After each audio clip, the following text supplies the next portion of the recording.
Okay, this is a really big cage that a friend of mine built years ago.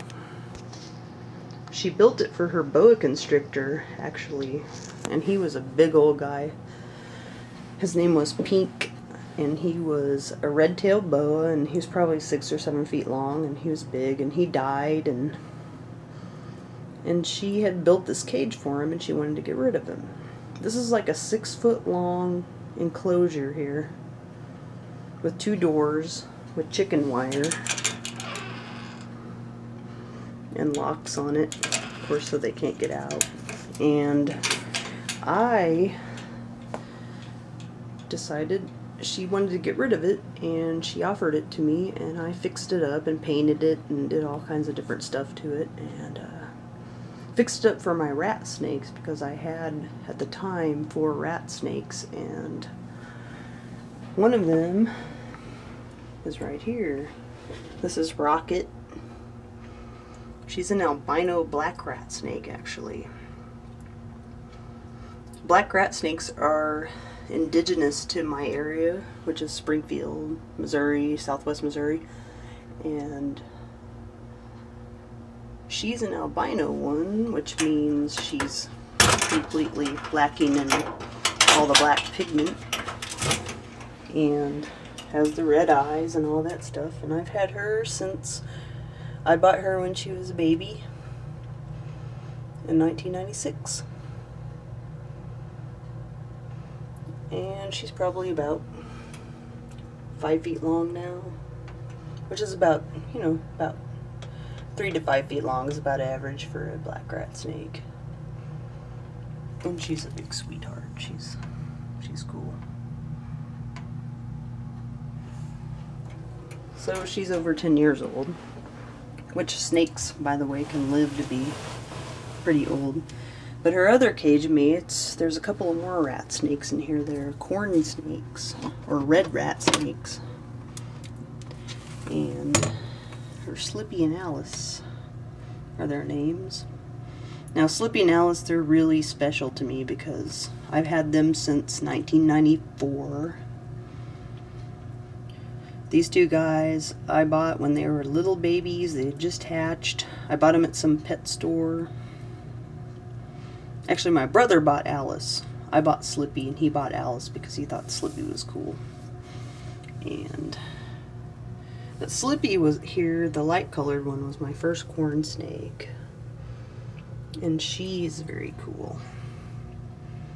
She's an amelanistic corn snake, which I'm going to get him out of here so you can see him better. She's amelanistic, which means they don't have black pigment. They're not albinos. Not true albinos. But they lack the black pigment. And Alice here is a regular corn snake. And she is sort of the more brown phase. They tend to be more rusty red colored, but she's more brown here, as you can see.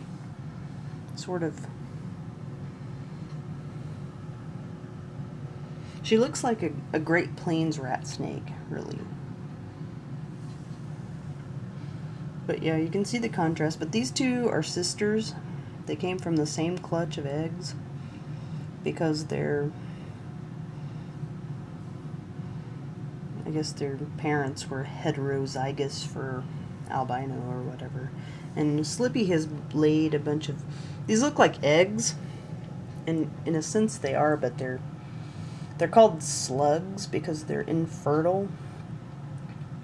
Snakes will sometimes do that because they can retain sperm from the male snake. Slippy has not mated with a male snake for 8 years at least. She has had babies, but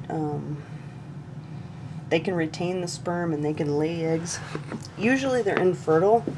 They can be viable. I mean, I've known people that have had snakes that haven't been with a male for years that laid eggs, and they hatched and there were babies. But these are slugs. They're just like, they're no good. You can tell they are. They're not. And Slippy's been doing this lately, and I don't know why. I had one friend say that they just do that. And she started to do it lately. She's an older female. That could have something to do with it. I don't know.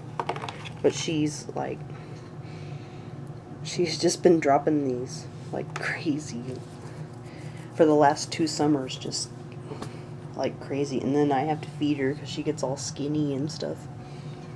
But she has had babies before, and so has Alice.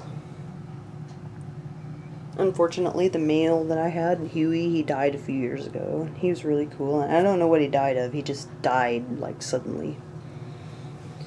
But, Slippy and Alice, yeah, they just turned 16 years old, so that tells you how long. Snakes can live for, you know, 30, 40 years. I mean, I think the longest lived snake on record lived for like 40-something years. I think it was like a ball python or something, so. But these guys are I've had them longer than any other snakes in my collection, so that's pretty cool. They're pretty special. And they're very gentle. I mean, they're very gentle and very sweet.